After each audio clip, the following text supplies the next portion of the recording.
알랭드 보통이 우리는 사랑일까라는 책을 썼습니다. 이 책에서 알랭드 보통이 말하고 싶었던 것은 사랑이 인생의 최고의 가치임에 틀림없지만 우리가 인간들이 하는 사랑이 진짜 사랑이냐고 묻고 있는 것입니다. 그래, 우리가 경험하는 사랑이 아니어서 우리는 끊어지는 사랑, 변질되는 사랑, 식어지는 사랑, 그런 사랑을 경험하면서 살아가고 있습니다. 그런데 오늘 성경은 끊어지지 않는 사랑이 있다고 말하고 있습니다. 그것은 바로 하나님의 사랑입니다. 본문 39절, 하나님의 사랑에서 우리를 끊을 수 없느니라. 하나님의 사랑은 끊어지지 않는다. 끊어지지 않는 영원한 사랑이라고 우리에게 말하고 있습니다. 하지만 문제는 우리도 하나님이 나를 사랑하지 않는다고 느낄 때가 참 많이 있다는 것입니다. 우리가 인생에서 문제가 없이 잘 될 때는 하나님이 나를 사랑하시는가 보다 라고 생각하지만 우리 인생에 고난이 찾아오고 원치 않는 일들을 맞닥뜨리게 될 때면 하나님, 저 사랑하는 거 맞나요? 라는 질문 속에서 원망과 낙심 속에서 헤어나오지 못한 채 하나님의 사랑을 의심하면서 우리도 그렇게 살아가고 있습니다. 하나님의 사랑이 변질된 걸까? 하나님이 우리를 정말 버리신 걸까? 아니요. 우리가 끊을 수 없는 하나님의 사랑, 이 사랑을 오해하고 있기 때문에 그렇습니다. 그러기에 저는 오늘 본문을 통해서 끊을 수 없는 하나님의 사랑이 무엇인지 제대로 깨달아 그 끊을 수 없는 사랑의 확신을 가지고 이 연말연시 복된 존재로 사랑받는 존재로 살아가게 되시기를 주님의 이름으로 축복합니다. 그렇다면 끊을 수 없는 이 하나님의 사랑은 어떤 걸까요? 첫 번째로 자신의 전부를 내어주신 사랑입니다. 자신의 전부. 오늘 보면 35절 새 번역은 누가 우리를 그리스도의 사랑에서 끊을 수 있겠습니까? 라고 말하고 있습니다. 누구의 사랑에서 우리를 끊을 수 없다고요? 그리스도의 사랑입니다.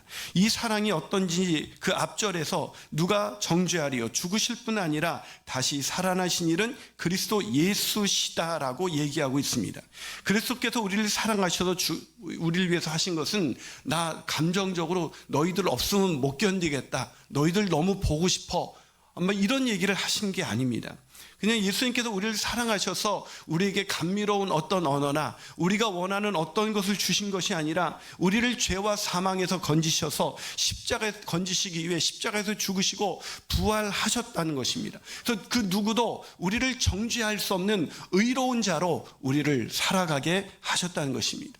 이것이 바로 그리스도의 사랑입니다. 왜요? 인생에서 가장 필요한 것은 세상에서 현세적인 그런 축복이나 우리가 원하는 그런 형통이 아니라 그 누구도 정죄할 수 없는 이 의로운 자, 거룩한 자, 깨끗한 사람으로 하나님의 백성으로 살아가는 것이야말로 우리 인생의 가장 놀라운 축복이 되기 때문입니다. 그런데 이 사랑, 이 그리스도의 사랑을 로마서 5장 8절은 이렇게 표현합니다. 우리가 아직 죄인 되었을 때에 그리스도께서 우리를 위하여 죽으심으로 하나님께서 우리에 대한 자기의 사랑을 확증해 주셨다. 그리스도께서 우리를 사랑하신 줄 알았는데 그 사랑이 그리스도의 사랑일 뿐만 아니라 하나님 아버지의 사랑이다라고 얘기하고 있습니다. 아니, 그리스도께서 우리를 위하여 죽으셨는데 이게 왜 아버지의 사랑입니까? 네, 그것은 아버지의 사랑입니다.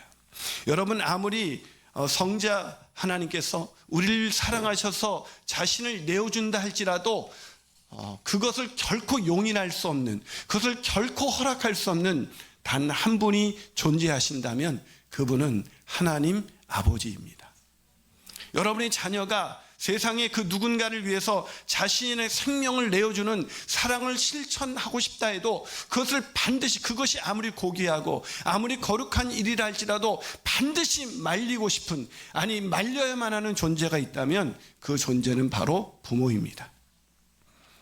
그러기에 아들께서 우리를 위하여 십자가에 그 생명을 내어주셨다는 것은 아버지의 허락이 없으면, 아버지의 사랑이 없으면 도저히 가능한 것이 아닌 것입니다. 여러분, 예수께서 십자가에서 기도하실 때 할 수 있거든 이 잔을 피해달라고 그렇게 기도하면서 아버지의 원대로 해달라고 했을 때 아버지는 그 십자가에 아들을 내어주시는 것으로 결정하신 것입니다. 사랑은 내어주는 것입니다. 사랑의 본질은 내어주는 것입니다. 받는 것이 아닙니다. 그래서 우리가 누군가를 사랑하면 시간을 내주기도 하고 선물을 주기도 하고 그가 원하는 것을 내어주기도 합니다. 그런데 그거 아세요? 물론 안 내주는 인간도 있긴 합니다. 그러면서 사랑이래. 말이 안 되는 거죠. 여러분, 그런데 제가 여러분 사랑한다고 하는 사람 여러 만나봤지만 시간도 잘 안 내주고 물질도 잘 안 주려고 하고 그래도 가끔 그런 거 주는 사람이 있어요. 그런데 아무리 사랑한다고 해도 자신의 전부를 내어준 사람은 저는 한 번도 본 적이 없습니다. 여러분, 오히려 사람들은 사랑한다면서 내어주기는커녕 받으려고 합니다. 그 사람들이 말하는 사랑은 내가 널 사랑하니까 넌 날 위해서 이제 내 인생에 맞춰주면서 살아야 돼. 사랑해서 결혼한 사람들 보면 사랑한다고 하고 너 이제 내가 사랑하니까 널 향한 감정이 특별하니까 너 이제 날 위해서 살아야 돼. 그러면서 그걸 사랑이라고 말합니다. 그건 사랑 아닙니다. 사랑이라고 말하면 자기 사랑이겠죠. 자기가 중요한 것입니다. 자기 감정이 중요한 것이지 그 사람은 철저하게 내어주는 것이 아니라 자기가 원하는 것을 바라는 이기적인 욕망에 그것을 사랑이라고 포장하고 있을 뿐입니다. 그래서 그게 채워지지 않으면 식습니다. 여러분, 그런데 하나님은 자신의 전부를 내어주셨습니다. 그것도 우리가 아직 죄인이었을 때라는 말은 그냥 죄인이었을 때 죽으셨나 보다 이렇게 생각하실 것 같은데 아닙니다. 우리가 하나님의 마음에 드는 것이 단 하나도, 단 애들 말로 1도 없을 때 하나님이 우리를 위하여 자신보다 더 소중한 그 아들을 내어주신 것입니다. 그런데 우리는 하나님의 사랑을 의심합니다. 우리는 하나님 날 사랑한다면 아들 말고 다른 거 주세요 그럽니다. 하나님은 전부를 내어주셨건만 그거 말고요, 내가 원하는 이 세상에 필요한 것들, 내가 간절히 원하는 그 욕망을 채울 수 있는 것, 그거 주세요 라고 하나님을 원망합니다. 이 찬양이 생각나더라고요. 얼마나 아프실까 하나님의 마음은, 인간들을 위하여 아들을 제물로 삼으실 때 얼마나 아프실까 하나님 가슴은, 독생자 주셨건만 인간들 부족하다 원망할 때. 제가 사실 부르려고 했는데 자신이 없습니다. 아들을 내어주셨건만 그 끊을 수 없는 사랑, 우리는 확신하지 못합니다. 사랑하는 여러분, 아들을 내어주시기까지 하는 그 끊을 수 없는 하나님의 사랑, 그 사랑을 깨닫지 못한다면 저는 여러분에게 무엇으로도 하나님이 여러분을 끊을 수 없는 사랑으로 저와 여러분을 사랑하신다는 것을 증명해낼 길이 없습니다. 그 아들의 십자가의 사랑을 경험하고도 하나님의 사랑을 의심하는 자에게 그렇지 않습니다라고 말할 수 있는 그 능력은 저에게 존재하지 않습니다. 하지만 그 아들을 내어주기까지 한 그 사랑, 그 말할 수 없는 하나님의 사랑을 깨닫는다면 우리가 환난이나 기근이나 적신이나 위험이나 칼이든 어떤 상황에서도 하나님의 사랑이 나에게 끊어질 수 없다는 것을 늘 확신하기에 사랑받는 자녀로 당당하게 인생을 살아갈 수가 있는 것입니다. 그렇게 살아가시는 저와 여러분이 되시기를 주님의 이름으로 축복합니다. 한 발 더 나가서 끊을 수 없는 하나님의 사랑의 두 번째 특징은 뭘까요? 그것은 견디기 힘든 그 고난을 허락하시는 사랑입니다. 견디기 힘든 고난. 아들을 내어주셨지만 우리는 아들이 아닌 다른 것을 원하기에 하나님의 사랑을 의심합니다. 그런데 하나님의 사랑을 의심할 수밖에 없는 더 결정적인 이유가 있습니다. 그것은 우리에게 견디기 힘든 고난을 주신다는 것입니다. 하나님의 사랑은 견디기 힘든 고난을 주시는 사랑입니다. 성경은 그게 하나님의 사랑이라고 말합니다. 로마서 8장 16절 17절 성령이 친히 우리 영과 더불어 우리가 하나님의 자녀인 것을 증언하시나니, 자녀이면 또한 상속자 곧 하나님의 상속자요 그리스도와 함께한 상속자니 우리가 그와 함께 영광을 받기 위하여 고난을 받아야 할 것이니라. 히브리서 12장 8절 징계는 다 받는 것이거늘 너희에게 없으면 사생자요 친아들이 아니니라. 여러분, 성경은 일관되게 하나님의 자녀인 우리에게 반드시 하나님께서 고난이라는 징계를 주신다고 말하고 있습니다. 그게 바로 하나님이 우리를 사랑하시는 방식입니다. 하지만 우리는 거꾸로 생각합니다. 하나님이 날 사랑하신다면 고난은 없어야 된다고 생각합니다. 오히려 믿음 생활 잘하면 하나님이 고난을 안 주실 거라고 생각합니다. 그러다 보니 고난이 하나님의 사랑이라는 것을 받아들일 길이 없습니다. 하나님은 고난을 통해서 사랑을 표현하시는데 우리는 그것이 사랑이라고 믿을 길이 없습니다. 할 수가 없습니다. 고난이 사랑이면 안 된다고 윽박지릅니다. 고난이 사랑이라는 것을 도저히 알 길이 없기에 하나님은 고난이라는 사랑을 마음껏 부어주시건만 우리는 하나님 왜 이러세요? 도대체 내가 뭘 그렇게 잘못했습니까? 라는 이 원망과 불평과 이 낙심에서 헤어나올 길이 없는 것입니다. 제가 요즘 자주 읽고 있는 알랭드 보통은 낭만적 연애와 그 후의 일상이라는 책에서 이런 말을 합니다. 우리는 사랑이 어떻게 시작되는지에 대해서는 과하게 많이 알고 사랑이 어떻게 계속될 수 있는지에 대해서는 무모하리만큼 아는 게 없다. 이게 무슨 얘기입니까? 이 사랑이라는 것을 무슨 동화 속의 로맨틱한 이야기처럼 생각한다는 거죠. 로맨틱한 사랑, 낭만적인 사랑. 그래서 뭐 이렇게 마음이 뭐 행복하고 막 늘 설레이고 늘 기쁘고 이걸 사랑이라고 생각한다는 거죠. 뭐 예를 들면 왕자님과 공주님이 낭만적인 사랑을 하시다가 낭만적인 사랑에 빠져 그런 낭만 로맨틱한 사랑의 과정을 거쳐 로맨틱하게 결혼을 합니다. 그리고 동화는 이렇게 끝납니다. 왕자님과 공주님은 그 후에 오래도록 오래오래 행복하게 살았답니다. 거짓말이에요. 결혼해봐서 아시잖아요. 어떻게 행복하게 살 수 오래오래 지긋지긋하게 싸웠답니다. 뭐 이렇게 얘기가 되죠. 왕자님과 공주님도 별 수 없었답니다. 뭐 이제 이렇게 얘기가 돼야 되는 겁니다. 이게 우리가 경험하는 사랑입니다.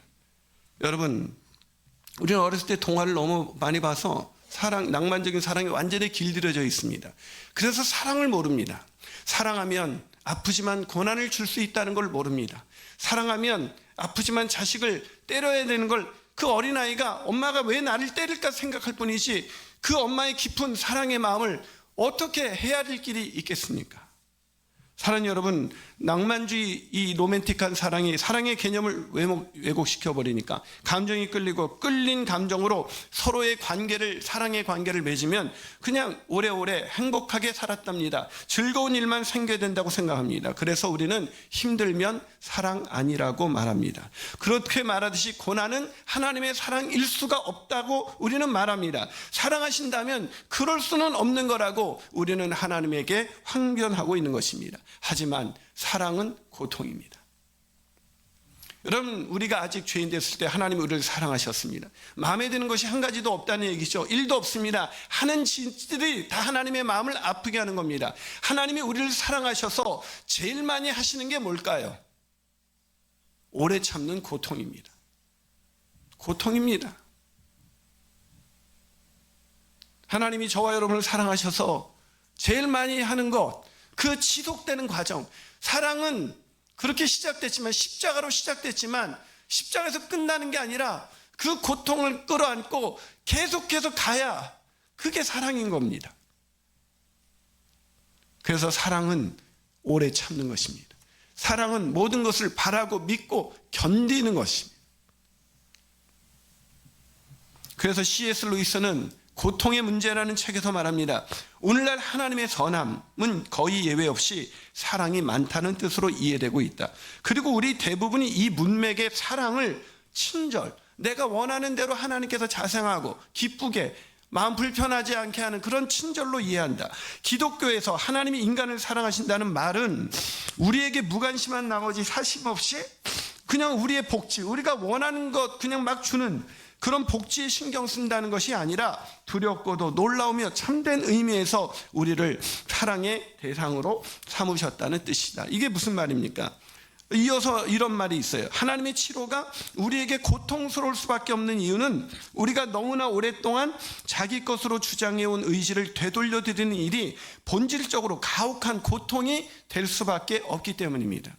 우리가 하나님을 떠나 죄인으로 살아가는 우리의 본질, 자기 사랑, 자기 중심, 자기가 주인 되어서 살아가는 우리를 사랑하셔서 하나님이 주인 되시는 그 복된 삶으로 우리를 회복시키시고 우리를 치료하시기 위해서 우리를 예정하시고 부르시고 선택하시고 영화롭게 하셨다는 뜻은 우리가 살아가는 내내 하나님이 우리를 고통 가운데, 하나님도 우리를 지켜보셔야겠지만 우리도 그 고통 가운데 들어가야 한다는 것을 의미한다는 것입니다. 하나님의 사랑은 단순한 친절과 자상함으로 우리를 불편하게 하지 않는 그런 사랑 아닙니다. 하나님이 우리를 사랑하신다는 것은 고난과 고통을 통해서 우리를 치유하고 회복시키셔서 하나님이 원래 창조하셨던 그 아름다운 존재로 만들어가는 것입니다. 그러게 하나님의 끊을 수 없는 사랑, 그 사랑은 고난과 고통으로 나타날 수밖에 없습니다. 본문 35절 36절 누가 우리를 그리스도의 사랑에서 끊으리요? 그 다음에 나온 게 뭡니까? 환난이나 곤고나 박해나 기근이나 적신이나 위험이나 칼이라 기록된 바 우리가 종일 주를 위하여 죽임을 당하게 되며 도살당할 양같이 여김을 받았나이다 함과 같으니라. 여러분, 하나님의 사랑을 끊을 수 없으리요 하놓고 하나님이 우리를 위해서 해준 게 얼마나 많냐, 문맥상으로 우리가 기대하는 것은 그런 본문이 나와야 되잖아요. 그런데 그 다음에 나오는 게 전혀 우리가 상상하지 못했던 환난이나 곤고나 박해나 기근이나 적신이나 위험이나 칼은 죽음입니다. 하나님이 사랑하셔서 우리는 죽게 됩니다. 우리의 옛자아가 죽고 우리의 본질상 우리의 마음 가운데 더러운 모든 것이 다 죽어야 됩니다. 율법 앞에 서서 죄로 인해서 내가 죽을 수밖에 없는 존재구나 라는 것을 더 깊이 더 처절하게, 나에게 선한 것이 하나도 없구나, 그게 죽음입니다. 그래서 우리가 매일 하나님의 사랑을 경험하면 뭘 경험하게 됩니까? 종일 주를 위하여 죽임을 당하게 되며 도살당할 양같이 제단 위에 그 드려진 그 양같이 여김을 받을 수밖에 없습니다. 사랑하는 여러분, 우리에게 찾아온 견디기 힘든 고난은 하나님의 사랑에서 우리가 끊어져 버렸다, 하나님이 우리를 마침내 버리셨다는 그런 증거가 아니라 하나님이 우리를 여전히, 아니 너무나 강력하게 저와 여러분을 포기할 수 없는 그 끊을 수 없는 사랑으로 지금도 저와 여러분을 이끌고 계신다는 가장 강력한 증거인 것입니다. 사랑하는 여러분, 하나님의 사랑은 인간들이 주는 그런 사랑 아닙니다. 낭만주의 사랑도 현세적인 사랑도 아닙니다. 우리를 잠시 불쌍히 여기다가 예뻐해주는 그런 사랑 아닙니다. 하나님의 사랑은 영원한 승리, 넉넉한 승리, 다시는 죄와 사망의 권세가 우리를 이길 수 없는 영원한 승리, 영원한 만족, 그러게 영원한 행복을 줄 수 있는 그런 사랑인 것입니다. 그러기에 하나님은 그 사랑을 하셔서 아들을 내어주기까지 하신 것입니다. 그런데 우리는 그 아들을 가지고도 하나님 부족하다 원망하면서 이 연말연시 올 한 해도 하나님이 내게 주신 거 뭐가 있냐고, 하나님 저 사랑하는 거 맞냐고 원망하고 불평하면서 지내고 있습니다. 자기 연민에 빠져서 세상 사람들과 비교해가면서 남들이 겪지도 않아야 될 고난을 나는 왜 겪는가?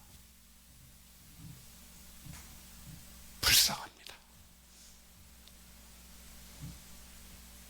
저는 그리스도인들이, 교회 다니는 사람들이 참 불쌍합니다. 그럴 거라면 뭐하러 차라리 이 세상에서나 화려하게 살지.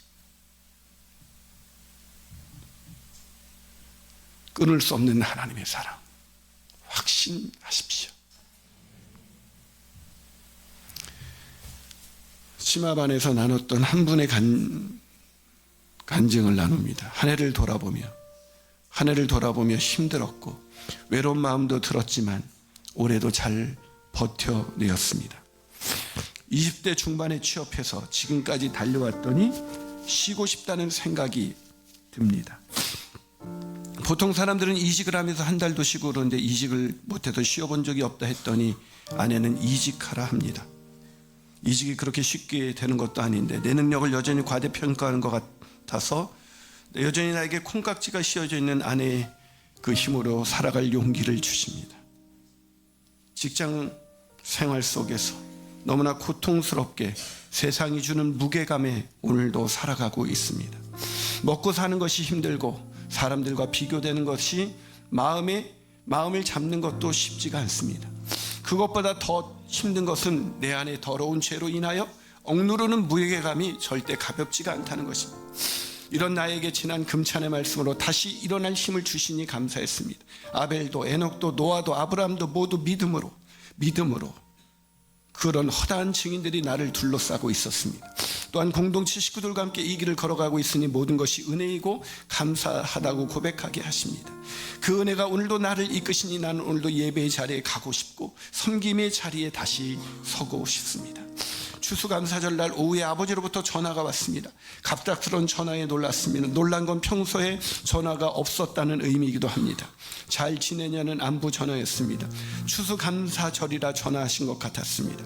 예배드리고 목장 모임하고 들어왔다고 하니까 수고 많지 하시면서 개척교회를 열심히 섬기셨던, 가난하고 힘들고 어려운 그 개척교회를 평생을 섬기셨던 그 아버님께서 세상적으로 보면 남긴 것이 하나도 없는, 아니 가난만인을 남긴 그 아버지께서 열심히 섬기라고 하십니다.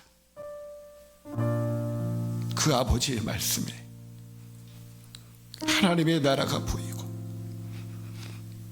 예수님의 생명이 보이고 하나님의 사랑이 진하게 느껴집니다. 하나님은 그 절을 한 통으로 끊을 수 없는 사랑을 확인시켜 주십니다. 그 끊을 수 없는 사랑 받은 자로 살아가십시오. 같이 기도하시겠습니다.